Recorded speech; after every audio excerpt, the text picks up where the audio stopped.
সম্মানিত উপস্থিতি, এখানে অনেকে এসেছেন দূর দূরান্ত থেকে, পার্শ্ববর্তী অঞ্চল থেকে এসেছেন। রাখতে হবে, পরিবার হচ্ছে দুনিয়ার জান্নাত। কিশোরগঞ্জের ঐতিহাসিক শোলাকিয়া ময়দানে ঈদ উল ফিতরের 198তম জামাত অনুষ্ঠিত হয়েছে। লক্ষ লক্ষ মুসল্লির অংশগ্রহণে আজকের এই জামাত অনুষ্ঠিত হয়। এবার 15 বছর পর আবারও শোলাকিয়া ঈদগাহ মাঠে ইমামতি করেন মৌলানা আবুল খায়ের মোহাম্মদ সাইফুল্লাহ হুজুর। ভোর থেকে মাঠ কানায় কানায় পরিপূর্ণ হয়ে যায়।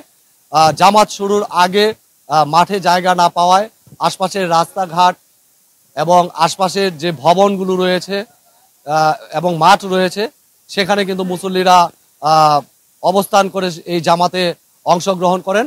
প্রশাসনের পক্ষ থেকে 5 স্তরের নিরাপত্তা ব্যবস্থা এখানে গড়ে তোলা হয়েছিল। প্রায় 1500-এর মতো নিরাপত্তা রক্ষী এখানে নিয়োজিত ছিল নিরাপত্তার দায়িত্বে।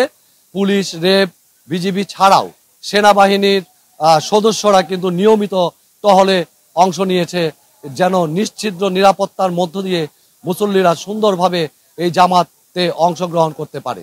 আর আরেকটি বিষয় জানিয়ে রাখি, গতকাল রাত থেকেই কিন্তু দূর দূরান্ত থেকে মুসল্লিরা কিশোরগঞ্জ শোলাকিয়া ঈদগাহ ময়দানে নামাজ পড়ার জন্য, অংশগ্রহণ করার জন্য তারা এখানে উপস্থিত হয়েছে এবং যারা স্থানীয় রয়েছে তারা ভোর থেকেই কিন্তু আসা শুরু করে এবং সারা শহর জুড়েই একটা নিরাপত্তা বেষ্টনীর মধ্যে ছিল।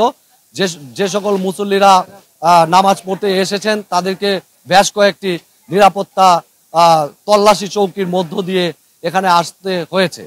এবং আরেকটি বিষয় জানিয়ে রাখি যে আমাদের এই শোলাকিয়া ঈদগাহ ময়দানে এবার বিগত সময়ের থেকে মানুষ যেটা বলছে, মুসল্লিরা যেটা বলছে, বিগত সময়ের থেকে কিন্তু অনেক বেশি মানুষ এবারে জামাতে অংশগ্রহণ করেছেন। আর 5 স্তরের নিরাপত্তা ছাড়াও মাঠের ভেতরে ওয়াচ টাওয়ার থেকে পর্যবেক্ষণ করা হয়েছে। 4টি ড্রোন সার্বক্ষণিক নিরাপত্তার জন্য নজরদারিতে রাখা হয়েছিল।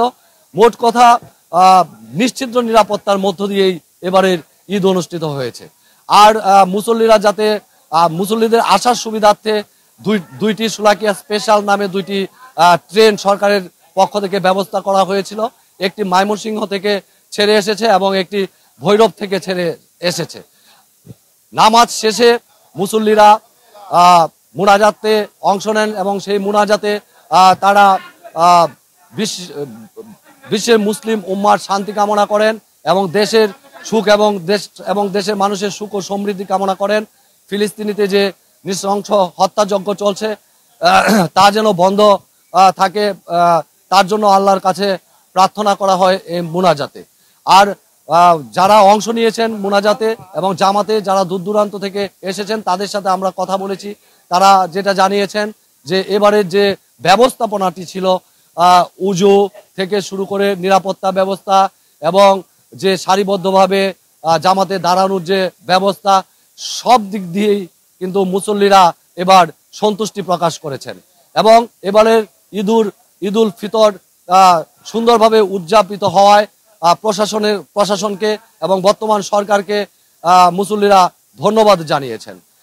মোট কথা সবশেষে বলা যায় যে একটি সুন্দর এবং সুষ্ঠু পরিবেশে ধর্মীয় ভাব গাম্ভীর্যের মধ্য দিয়ে এবারের এই জামাত অনুষ্ঠিত হয়েছে এবং এই জামাতে অন্য যে কোনো বারের তুলনায় অনেক বেশি মুসল্লি এবার অংশগ্রহণ করেছেন।